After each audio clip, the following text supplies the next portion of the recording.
v novi oddaji podcasta BIM Pogovori, v kateri se z gosti sproščeno pogovarjamo o informacijskem modeliranju zgradb in informacijsko-komunikacijskih tehnologijah v gradbeništvu. Z vami sva Robert in Matevž. Pozdravljam, Robe. Zdravo, Matevž. Poslušalci bo zelo hitro ugotovili, da spet nimamo gosta, ampak zato, ker imava v bistvu spet bo obravnavala en dogodek, ki si ga ti udeležil. To je pa z eno zelo čudno kratico SKPPI, ampak bom kar tebe prosil, da poveš, kaj sploh to je. Ja, no, ni čudna kratica, ampak zelo dolgo ime je, potem pa raje kratico uporabljamo. Res je.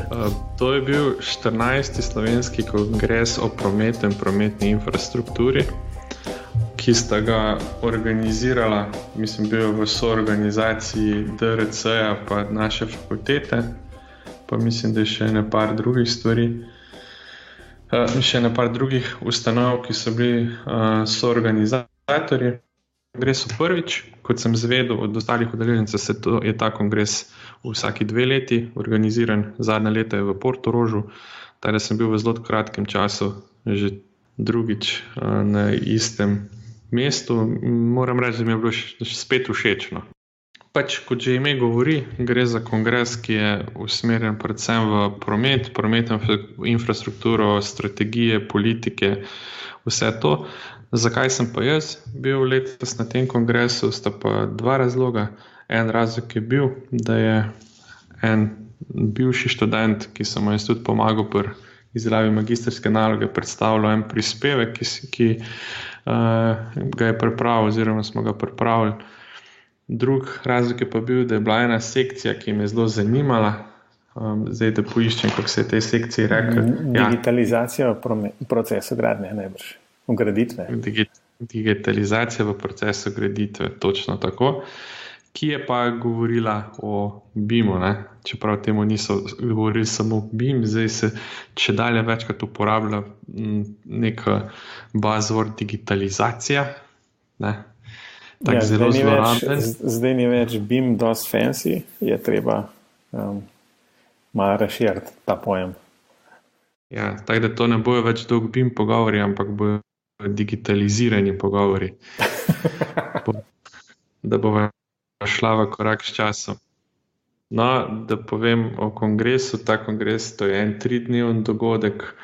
Jaz osebno sem se udeležil samo enega dneva, tistega, ki je bil najbolj poln s programom, ker prvi del je bil uvoden z veliko okroglih miz, debat, forumov. Kot so mi ostali povedali, je bilo zelo zanimivo, zelo produktivno in nikomu ni bilo žal, da se tega udeležil.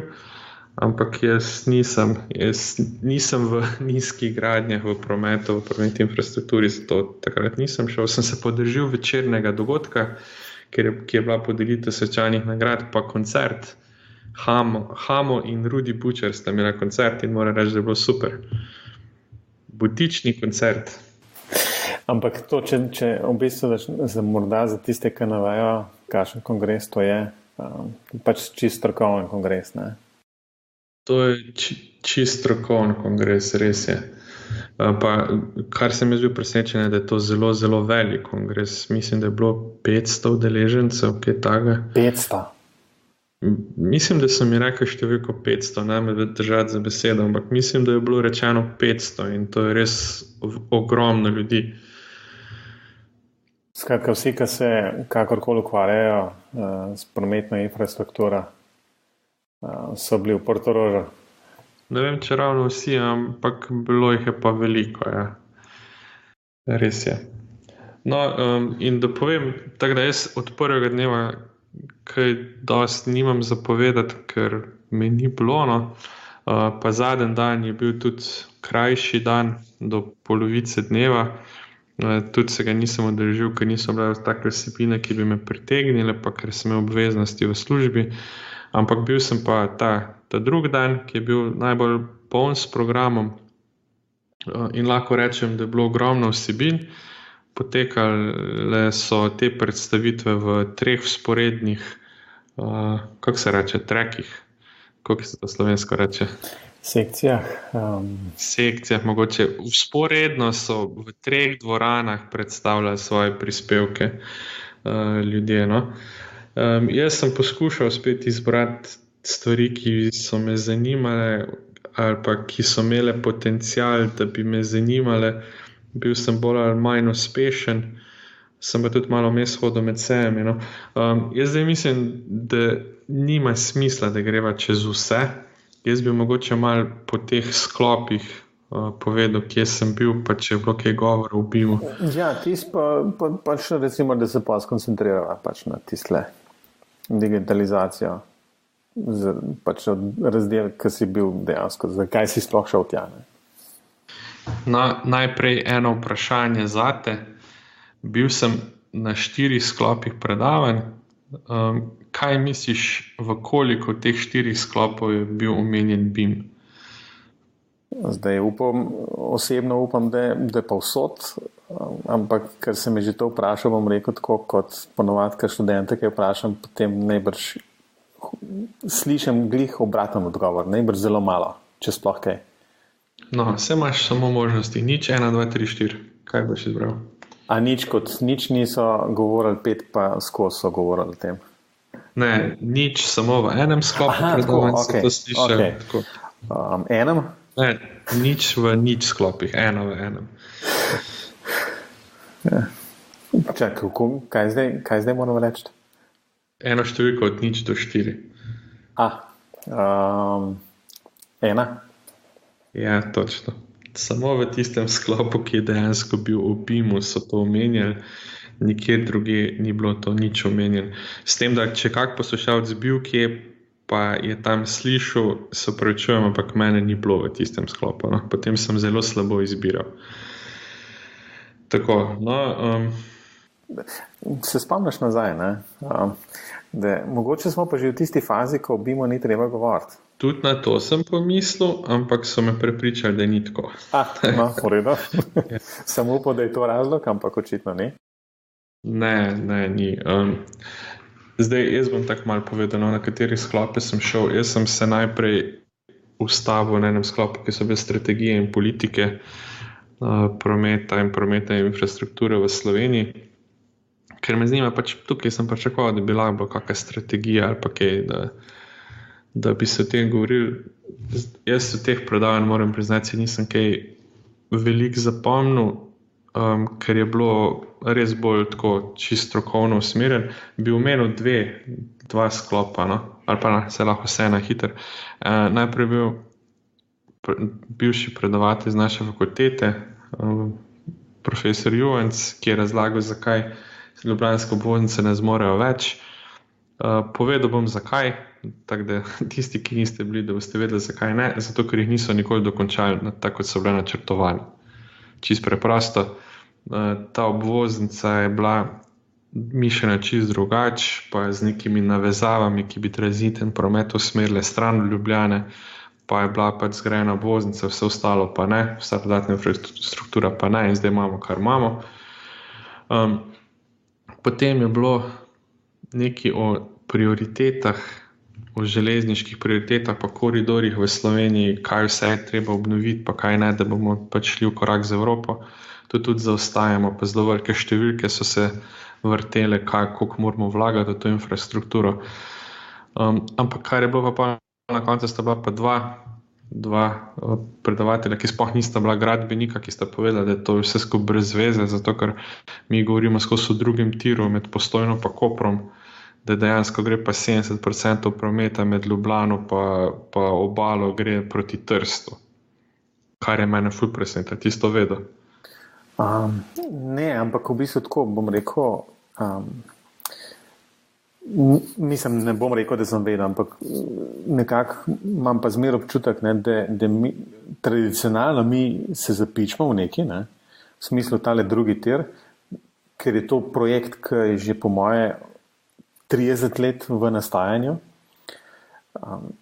ampak vmes pa sploh ne pogledamo, je to sploh relevantno, mi to sploh rabimo, ampak nekdo se je enkrat to zmislil, najbrž v tistem času bil res najbrž nek velik boom in koprske luke in ne vem kaj že vse. Zdaj pa bi mi to radi imeli, čeprav smo jasno že 20 let v zamudi. Tako da, mislim, ampak kot rečeno, ne vem. Ja, nekako tako je bilo. Ja. No, se je bilo tudi rečeno, da železniška infrastruktura v bistvu zaostaja 25 do 30 let, cestna pa 15 do 20. Tako da ne vem. No. Ampak je bilo pa tudi zelo veliko govora o tem, da ena od variant je, da se širi prometna infrastruktura, da se širi propustnost, druga je pa, da spremenimo navade. Ne. Ampak jaz ne vem, kako bi oni želeli spremeniti navade, če nimamo infrastrukture, ki bi to podpirala, recimo železniškega ali pa avtobusnega prometa ali pa kakorkoli. Ja, ampak dobro. Robi, bojo uvedli parne pa ne parne številke. Ne. Včasih je to uvedli zaradi pomankanja goriva. Ja, zdaj bo pa zaradi tega, ker pomanjka propustnosti infrastrukture, pa bomo pa vsak drug dan se lahko vozili. Ne? Ja, in potem bo tako, kot je bilo včasih, so imeli družine 2 avta, sodo pa liko številko. Robi, in je bilo pa se živimo v Sloveniji, se smo izgledljivi tukaj. Bilo je še nekaj govorov vmes o strategijah Luke Koper, pa pretovoru, pa kako nujno rabijo železnico, pa ne vem kaj vse. V redu, ampak potem se pravim, tisto zadnjo predavanje pa se skupaj ubil, zato ker sta povedala pač kaj je s tem prometom, pa kam to poteka. Takda. Še ena stvar je in to je, da je v Sloveniji pobere Dars, mislim, da samo 25% toliko cestnin, kot pobere Avstrija, Asfina, kaj so že oni. In zaradi tega se je ves tranzit prestavil na os Budimpešta-Trst, ker namesto, da bi po Avstriji vozil, raje vozijo po Sloveniji, ker je pač cenej. Zdaj spet ne bom, a sta na 2 prave številke predstavljala ali ne, ampak tako sta rekla, noben ni nasprotoval, s tem, da pri nas so pa pritiski, da bi se te cestnine še znižale, pač zaradi tovornjakarskega lobija in pa smo tam. Tako, no. To je bilo. Pa še en predavatelj vmes predaval, pač kakšne so infrastrukturne priložnosti v tem koprskem pristanišču, pa da bi še tretji pomal, pa ne vem kaj gradili, ampak se je to vse skupaj v vodo padalo. To je bil prvi sklop, potem v drugem sklopu sem jaz šel na materiale in tehnologije. To je bil pa razlog o tem, ker sem sodeloval pri enem prispevku Blaža Prosena, kjer smo razvijali nek tak sistem za dimenzioniranje pa optimiziranje slojev voziščne konstrukcije. In ne vem, tisto je bilo pač čisto v drugo smer, ne? Je bilo pa res čist na materiale, tako da to mogoče niti ni toliko za ta podcast zanimivo. Nekaj sem pozabil prejšnji sklop se moram vrniti. Enega sem spustil, ker sem ga hotel posebej izpostaviti, in to je bil en predstavnik Fraporta, ki upravlja z letališčem Brnik. Kaj mi je pa tam padel, mislim, zakaj sem si to zapomnil? Zato, ker Fraport pa letališče Brnik zelo veliko vlaga, zelo veliko se razvijajo, ogromno enih stvari so spremenili, zdaj tam obvoznica, pa ne vem kaj vse, ampak kar mi je pa zanimivo je pa to, da on je samo predstavil, kaj Fraport pričakuje. Pa predstavil je 7 variant, kako oni vidijo, kaj bi moral zgraditi okrog letališča, in to mi je bilo pa tako, to se tako dogaja, ali kaj. Oni bi imeli poseben izvoz iz avtoceste, pa neke obvoznice mimo vodic, pa ne vem kaj vse. In mi je bilo zelo zanimivo, da ena taka zasebno podjetje lahko diktira strategije razvoja ene pokrajine. Sej vem, da to ni nič novega, no, ampak jaz sem prvič tako živo videl. No, ampak a se bo kaj od tega zgodilo, ali je to zgolj neke takšne želje, kjer v bistvu jih navržeš, potem pa upaš, da se bo, ne vem, 10% od tega zgodilo? Jaz ne vem, ali oni to dejansko pričakujejo, da bo šel v izvedbo ali ne vem, ampak sej predstavljam si, da bo, no, zaradi pritiskov takšnih in drugačnih. No, veš, kaj mi je bilo zanimivo, no, to bi mogoče še delil s poslušalci, ne vem, če vedo ali ne, jaz nisem vedel. Zakaj imajo probleme umestiti železnico do Brnika? A ti veš, zakaj? Ne. No, zato, ker so želeli navezati na železniško progo Ljubljana-Kranj, ampak ta proga sploh ne pride v Kranj, ampak pride, mislim, da so rekli 7 metrov pod sam center Kranja. to vem, da nekje tak spod je tista železniška postaja. Po stari, če se gre po stari cesti od Ljubljana proti Kranju, v bistvu potem, ko prideš v Kranj, tako levo spodaj. In je tista postaja toliko nižje, da jo ne morejo od tiste postaje do višine Brnika jo ne morejo pripeljati. In zdaj razmišlja o varianti, da bi to navezali na kamniško progo. Da je to edini razlog, mislim, edini razlog, zakaj se ne gradi, ampak da je to razlog, zakaj načrti še ne obstajajo. Jaz to nisem vedel, no, mi je pa zelo zanimiv, zato sem se zdaj spomnil. Ok, naslednji sklop, ki sem se ga doživil, so bili ti materiali že prej omenjeni. Jaz tukaj ne bi veliko besed zgubljal. Blaž je predstavil en spletni sistem, kjer ti vneseš vse zahtevane podatke in en zelo tak srednjeveški postopek dimenzioniranja vozišča na nek sodoben način pa zelo olajša. Tam so bili tako izpostavljeni predlogi za izboljšave, pa kaj še manjka, pa tako naprej, kar se mi zdi super, kar pomeni, da je ta iniciativa v redu. Potem v nadaljevanju so bili pa še predstavljeni, eno je bilo, da je Združenje asfalterjev Slovenije neka priporočila za asfaltiranje površin za mirujoči promet, neki so dali, kar se mi zdi super pobuda, pa so še nekaj posebno mešanico tankoslojnih asfaltov predstavljali. Potem pa še en tujec predstavljal, kako polagajo v asfalt, pod asfalt noter neko železno mrežo na Slovaškem, da preprečijo razpoke, kar je pa tudi cool, ti se full fajn zgleda. No, to je bil drugi sklop. Potem v tretjem sklopu sem jaz želel, malo sem njihov med tem, kaj naj grem, ker je bilo nekaj bolj elektronika v prometu za izboljšanje prometne varnosti, kar me seveda zanima. Ne. Pa smo potem malo zamudili na to, ker je bilo kosilo vmes in smo predolgo čakali. Pač tudi življenje se zgodi na takih dogodkih.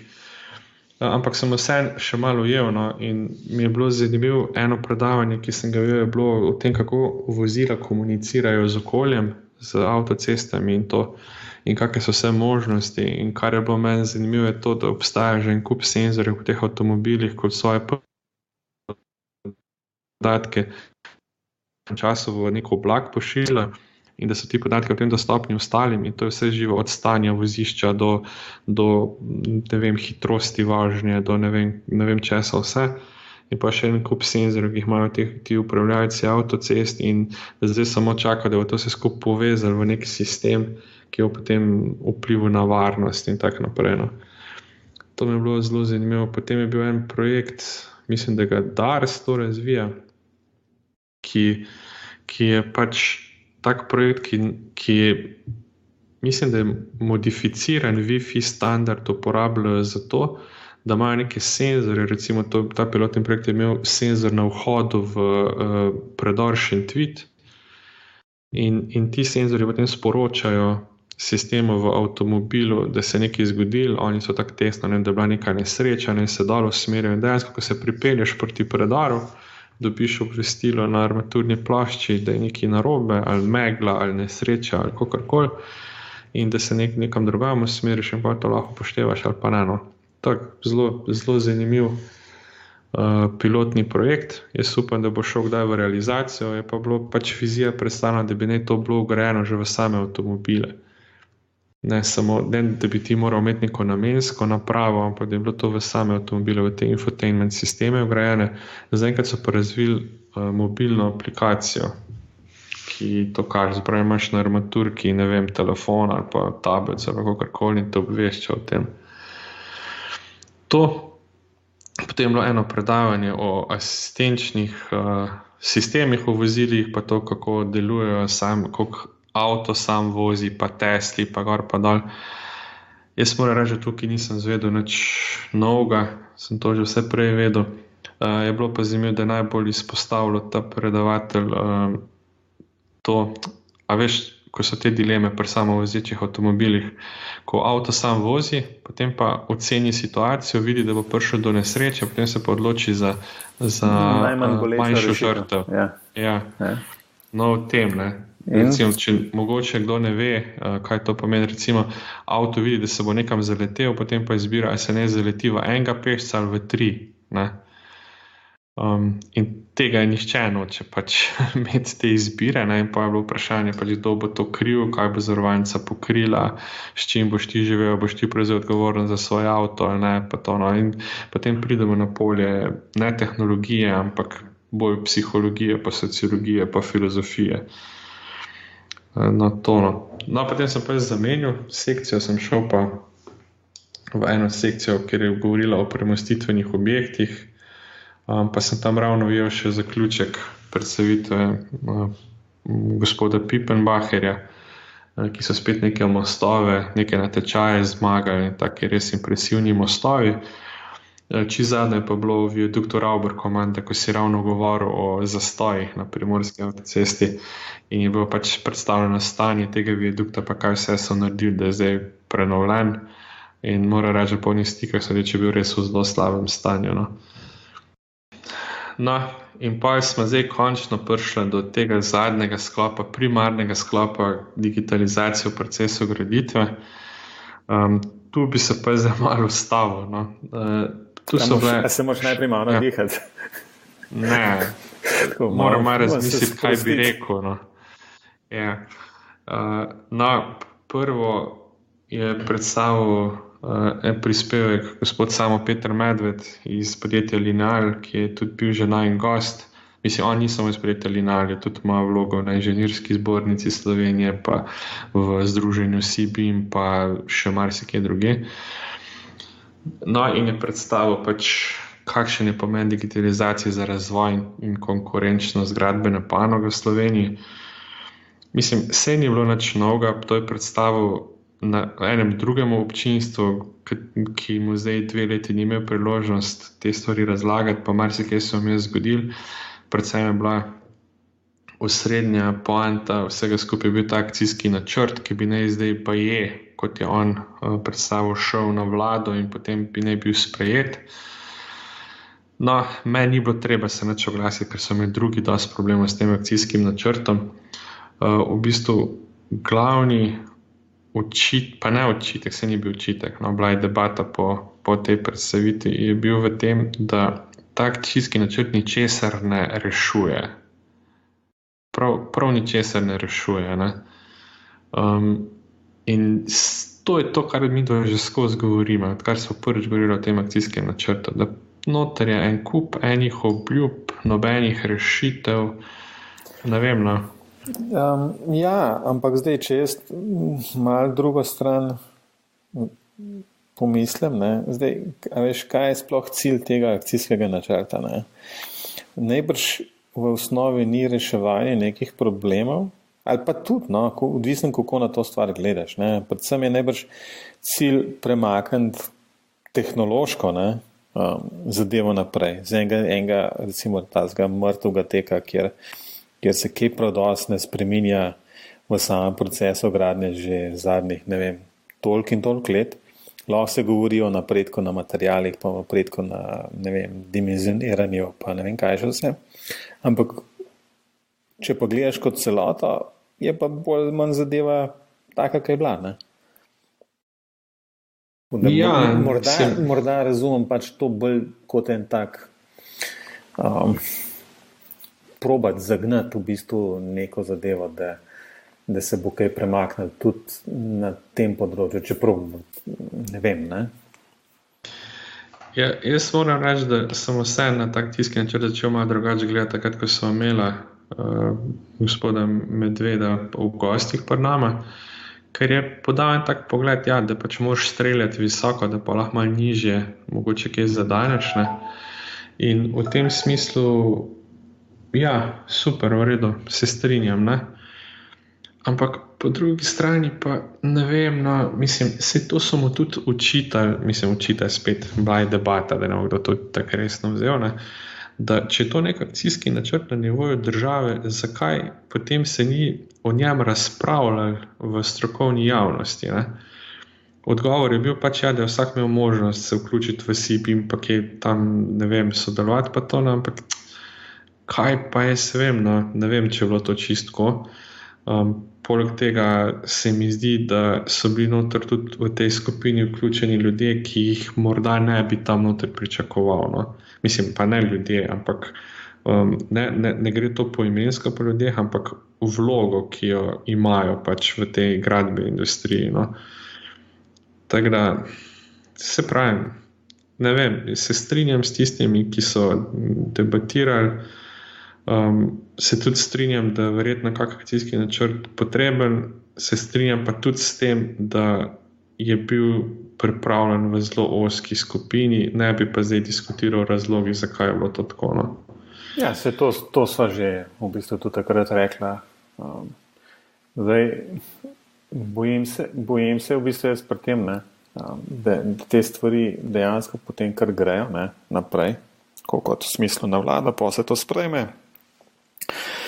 Potem to pride kot čisto zlato ven, ne, in na koncu gotovi, da je noter, ko bo 100 strokovnjakov začeli to gledati, ne samo recimo 10 ali pa 100, 200, 300, ne, se bo noter našel toliko in toliko ali pomanjkljivosti, nejasnosti, da se na koncu vprašaš, a bo zadeva sploh zaživela, ne?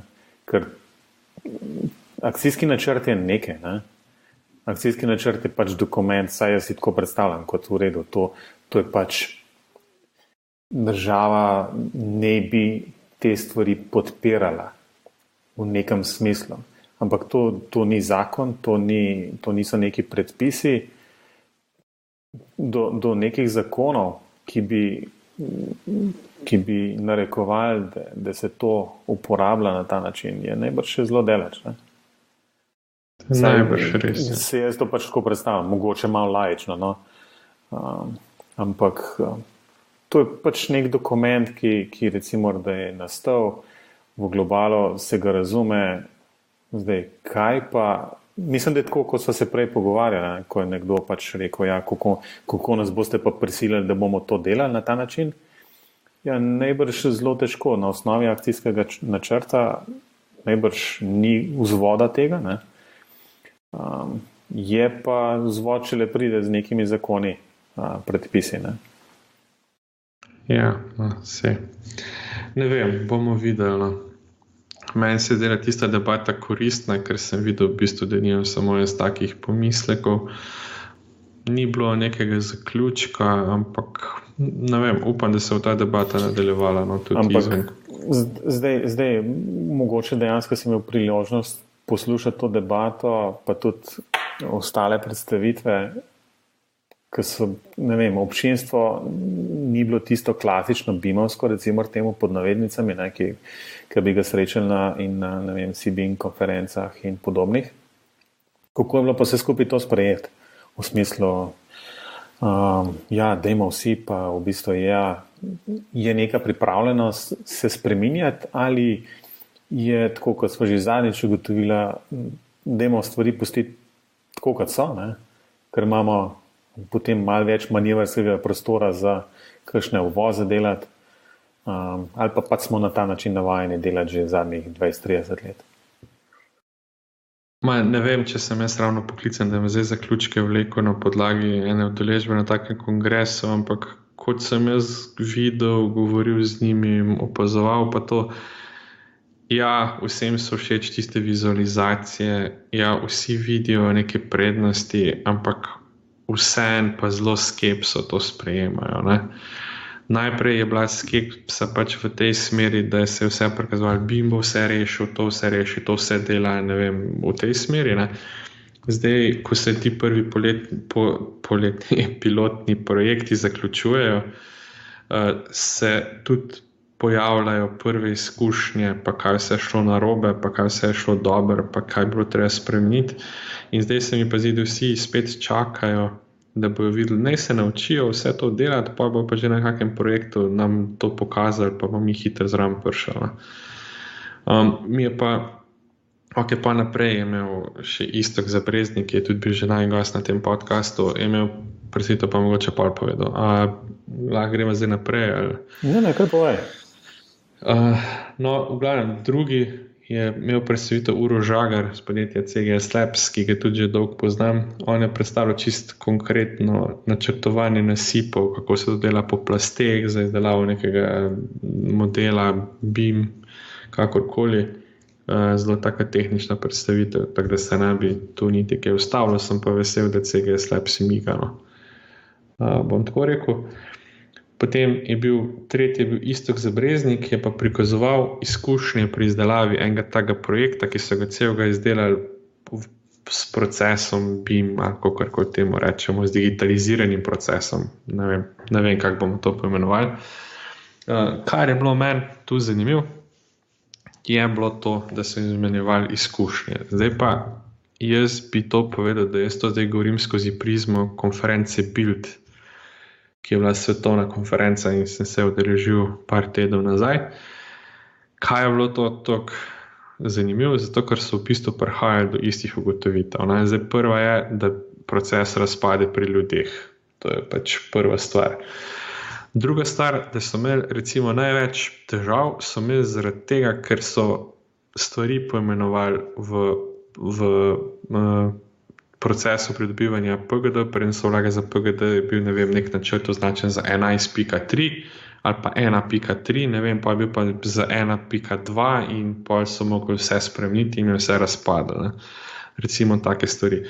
Ali pa še bolj zanimiva, ki pa dejansko izhaja čisto iz Build konference, ker tam so zelo veliko govorili o tem, isto je predstavil, da moraš ti se odločiti, do kakšne podrobnosti ali pa tega LOD-ja, eni govorijo o stopnji razvitosti in dela ena stopnja določenosti, pač ne vem, to, da vemo, ko govorimo, pač kako natančen model pripravljaš, da je odvisno od tega, katere stvari moraš razviti do katere stopnje podrobnosti. Se pravi, če nekaj ni na strateško pomembni lokaciji, ni nujno, da razvijaš čist do zadnjega vijaka, je mogoče dobro samo schematično. Če pa je na strateško pomembnem mestu, potem pa moraš dejansko dosti dobro razviti. To je bila ena stvar. Pa druga, kar mi je tudi zelo se zasidralo, je bilo to, da je razlagal, da te detekcije kolizij, v bistvu to, ko se elementi med sabo zajamejo isto točko v prostoru. Da to pri infrastrukturnih objektih, recimo, je dal primer za nek tunel, da tam so neke mreže, ki so na vsake koliko metrov, in tiste mreže pač je vseeno, zdaj visijo centimeter gor, dol, levo, desno, zato ker jih pa enostavno ne morejo drugače ugraditi, kot dejansko to na gradbišču delajo, ampak v modelu se pa to pokaže kot napaka. In da je treba v teh vseh izvedbenih planih pač predvideti, da tega pač ne boš reševal, ker to ni noben problem. Recimo take izkušnje, to so res neprecenljive izkušnje, ki bojo ti early adopteri, tako imenovani early adopteri imeli. To mi je bilo zelo zanimivo pri njegovem predavanju. In še ena stvar, ki je on poudaril, da je najpomembnejša stvar pri takem projektu je to skupno podatkovno okolje, ta CDE, ampak takoj zatem ga je pa poimenoval projektni portal. Ta CDE je postavil tako 20 let nazaj, ker so se ti projektni portali začeli. Tako, kar hočem reči je to, da je... FTP so imeli postavljeno. Ne, nisem imel FTP, ker so dejansko imeli versioning, kaj je to? Verzije. Upravljanje različic. Tako. Ampak princip je pa praktično isti. Ampak veš kaj, vse na FTP imaš tudi upravljanje različic. V bistvu sem tako, da vsaki datoteki daš pol eno številko več na koncu. Pa imaš. Ampak se ve, da to je prava pot. Jaz, če bi se potem lahko zapletel debato z njim, bi se vprašal, kaj je s temi projektnimi datotekami po zaključku projekta, pa kako bi s temi verzijami upravljal, če hočeš preiti od tvojega projektnega portala na kakšnega drugega, ampak vem, da tega odgovora, ta odgovor ne bi bil nobeno všeč, zato sploh nisem spraševal tega. Recimo to. Potem bi pa še zadnja predstavitev v tem sklopu je pa bila, kako so uporabljali navidezno resničnost v fazah projektiranja v inženirski geologiji. Tam so neke padajoče skale, pa kako se to rešuje.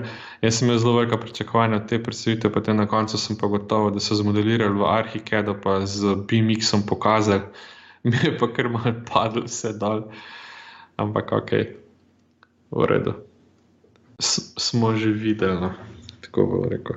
Tako da to, no. Zdaj, če bi potegnil črto pod to, zdi se mi, da je prišel zdaj čas, ko je ta hype, ali kako se temu reče, ta visoka pričakovanja okoli BIM-a so se malo razblinila in zdaj dejansko se ti prvi pilotni projekti zaključujejo in zdaj se pač predstavljajo izkušnje in te izkušnje niso samo pozitivne. Ampak da se razumemo, meni se zdi to izjemno pozitivno, da se govori tudi o slabostih. Ker se mi zdi, da zdaj, ko se govori o slabostih, dejansko ljudje vidijo, da nekaj je s tem, ker prej bil pa to nek marketing.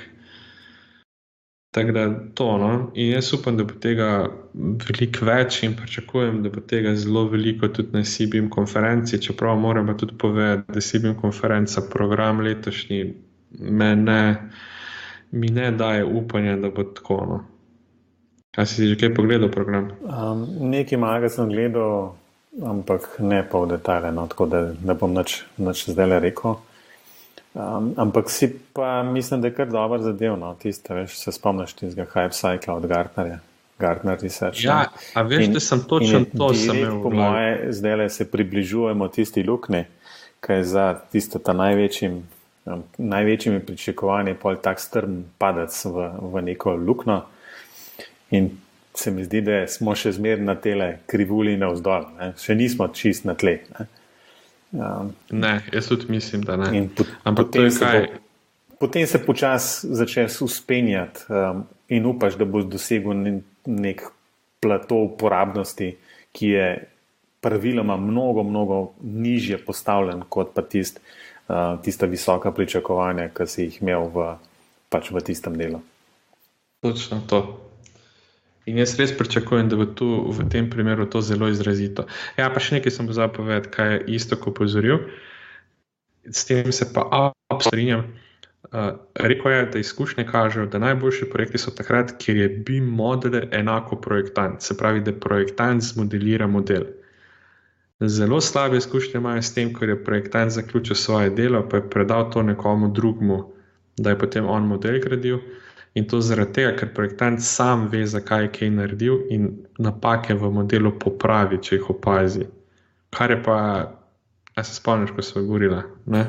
Tudi da mi še enkrat pojasnim to, ker nisem najbolj razumel. A veš, govori se o novem profilu delavcev in en od njih je BIM modeler. Okay. Taki bo, razumeš? Razumem, ja. Razumem, ja, ta BIM modeler je skratka se po tvojem mnenju precenjen ali pa nepotreben? Ne potreben, ampak projektant mora biti sposoben narediti svoj BIM model. No, vse to hočem reči, da v bistvu mora projektant že biti tudi ta BIM modeler pač oseba, ki upravlja oboje, ne, in projektira in modelira hkrati. Točno to. No, in če se spomniš, pred kar nekaj časa nazaj je bila ena oddaja, ker sem bil na enem dogodku v Mariboru, ker sta najna dva kolega iz BIM-atorja predstavljala en kup enih novih delovnih mest, ki bi naj prišel zaradi BIM-a. No, in zdaj se je izkazalo, da nič od tega, ampak od tistega zelo malo od tistega drži, zato ker obstoječi profili se morajo digitalizirati, ne pa da bodo novi profili nastajali.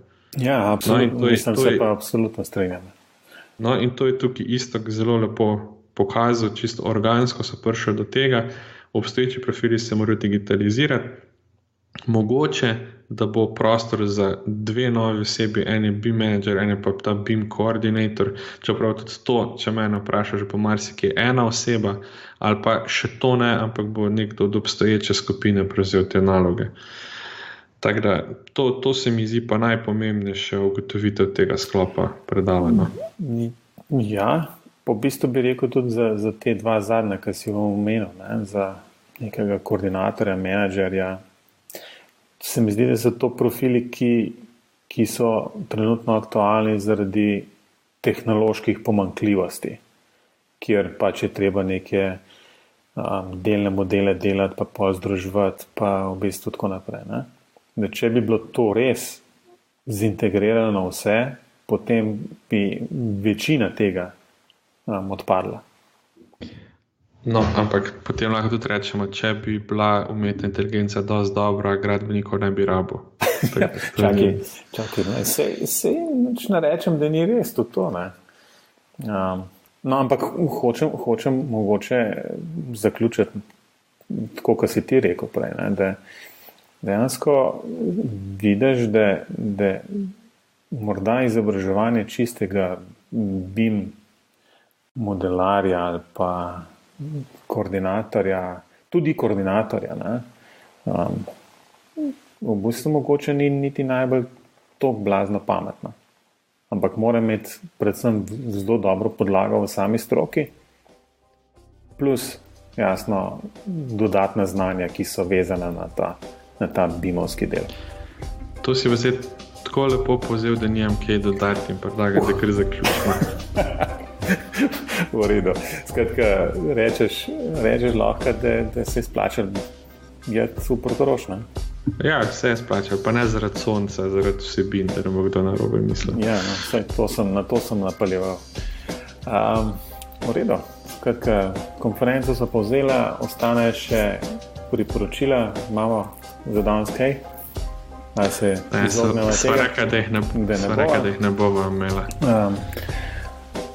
Mislim, da so ta prvi sklop teh raznih BIM-ovsko obarvanih dogodkov jesenskih se počasi končuje. Zdaj je malo pauze, potem pride pa drugi sklop s BIM-om in potem tudi BIM World v Münchnu. Tako da si bojo poslušalci zdaj malo oddahnilo teh takšnih BIM pogovorov, pa morda vmes posnela kakšno oddajo, ki je bolj klasične narave, s kakšnim gostom, ki ga že dolgo časa nismo imeli. Ja, obenem bi pa jaz rekel, da se nihče ni pritožil, da ima ta tip oddaj ni všeč, tako da ste si sami krivi. Ne, če se postavim v vlogo nekoga, ki ni bil na teh dogodkih, je pa pač zanimivo slišati, kaj se na teh dogodkih govorili, kaj je tisto, kar je res zanimivo, ne, za recimo poslušalce, ki jih BIM zanima. To je vse za to oddajo. Robi, kje lahko naju kaj kontaktirajo, ponoviva e-mail. Najboljši email robert@klinc.net. Tako, meni pa tudi, oziroma lahko pa tudi na info@bimpogovori.si. Oba dva bo dobila ta mail, tako da to bo sigurno prebrano in upoštevano in bo kaj nazaj odpisala, tako da to je vse za danes. Robi, adijo. Adijo.